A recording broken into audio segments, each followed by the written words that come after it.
Morning, morning, everybody. January 14th, 2026. What you say? So I'm out and about running some errands and minding my goddamn business. But I thought I'd come on through and share some things, that I sense are helpful.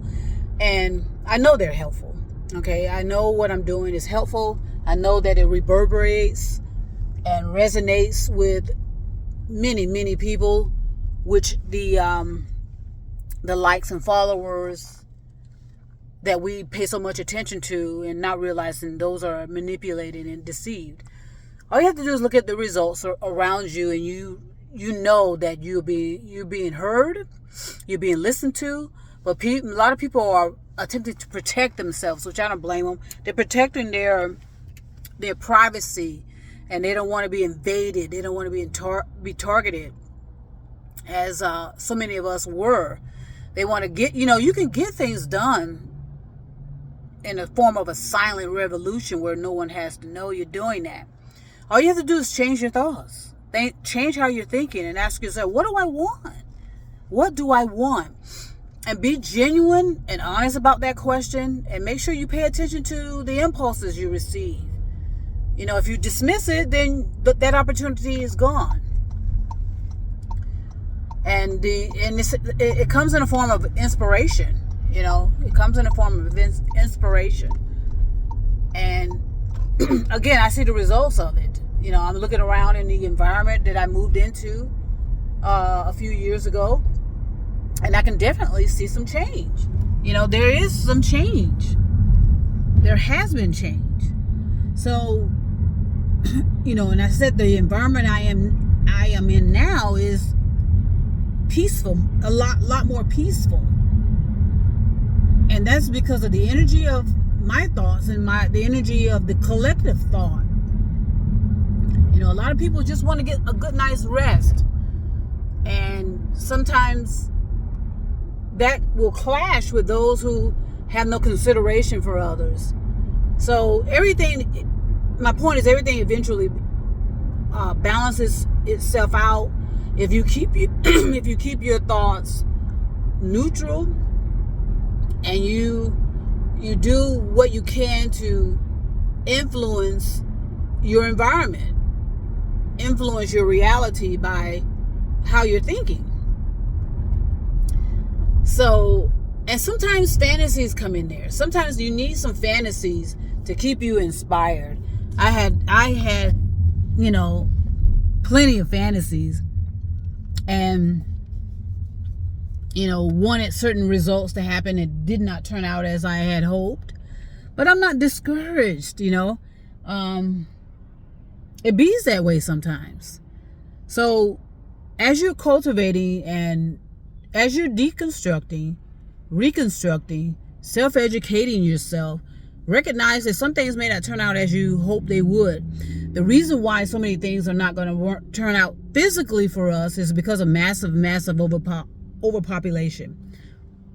We have too many people wanting the same things. We have too many people wanting the physicalness of this reality. Everybody wants to win the lottery. Everybody wants to be rich. Everybody wants the best neighborhoods. Everybody wants the best materialism, vehicles, housing, and that becomes a bottleneck, as a lot of you ought to have realized. If everybody wants to win the lottery becomes what? Worthless. If everybody wants to have the best neighborhoods without collectively working together to understand what that means, it becomes mute and void, and has no chance of neutralizing itself and becoming a reality. So just be grounded, be realistic, be logical, rational, and reasonable about what you want. And don't make it so much about materialism. Okay? Just ask for the basics. I want this in a neighborhood. What I had when I got my house, I guess like 10 years ago. It's going on 10 years ago when I had my house. I've since sold it. I told my realtor exactly what I wanted in that neighborhood, and she came through. And it was a realistic request. Near parks, where I can walk to a grocery store, those kind of things. And where I live right now, it serves that purpose as well. And when I go into another environment, it's going to serve that purpose. So I stay consistent, I stay logical, I stay rational and reasonable. I'm not about hoarding. I'm not about taking from others just to make myself, better than everybody else. I notice a lot of things that are happening too, and if you're paying attention, there were a lot of black neighborhoods or neighborhoods of color that were targeted back, maybe let's say at least 50 years ago or maybe more, where their land was stolen, where their communities were burnt down. There was this gentrification, however they pronounce that, where mostly black single black females were priced out of their neighborhoods, in these major cities, Detroit, Chicago, blah blah blah, we know, Atlanta, where their livelihoods were uprooted. The communities were intentionally neglected, and they were intentionally neglected, whereas there was no repairs in those neighborhoods. Everything was dumped in the neighborhoods, blah blah blah. I put plenty of videos out about the intentional erosion, the intentional destruction of the black communities. So this and I told you about a homeless person came to me, as a first responder. A homeless person walked up to me because they felt comfortable coming to me and talking to me, walked up to me and told me about there are these blueprints that all of these cities have. They have this hidden blueprint, because what they're doing is neglecting those neighborhoods that are predominantly black. They neglect them. They dump trash in those neighborhoods. They dump waste and other materials in those neighborhoods, because they know eventually a lot of them are going to die off because of the pollution, because of the neglect, because of this and that and the other. They know that eventually those communities are going to die out. And so they're just patiently waiting, because they know that eventually they're going to take over those neighborhoods as they are and attempt to do whatever they please, build whatever they want, bring in a certain type of client citizens and blah blah blah. So, but there's cause and effect with that. There's energy with that. When you intentionally force people out of their homes, force people out of their communities, there's energy associated with that, meaning there's cause and effect. Okay, so now all of a sudden those certain neighborhoods that were eroded of black people, or black people were pushed out, somehow the land was because they were targeting those neighborhoods by forcing waste and water and drainage and all that into those neighborhoods. And that's why you see in a lot of those neighborhoods there are retention ponds there, man-made. I can remember a particular street in our community when I grew up where it was constantly being flooded out. But then eventually the families had to move out because that area was turned into a retention pond. That happens all over certain black communities. Pay attention, especially in the East. But anyway, or areas where, we'll talk about that later. So my point is this. There's cause and effect and energy with every piece of physicalness of a particular land or property or whatever. So it's funny that those homes that were taken away from mostly single black females or just black females in general with their kids, they were forced out, priced out, and so they brought in a certain non-black people.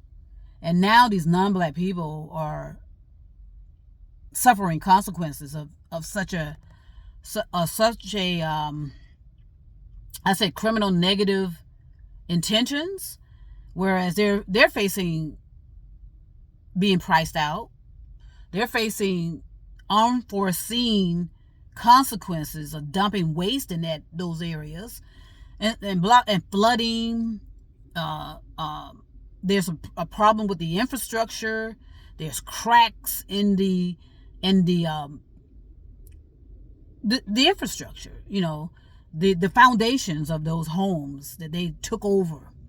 I know there's this particular town where I grew up. They had an area where it was, I think it was 80% Latinos and blacks. Okay, but now is more so white people. I'm just being honest. They're white.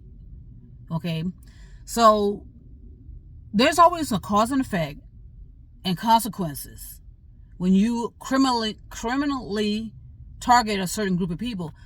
Like I said about the blueprint, as this white male was telling me, spells out what they're going to do to the black communities in a particular city I once was a resident.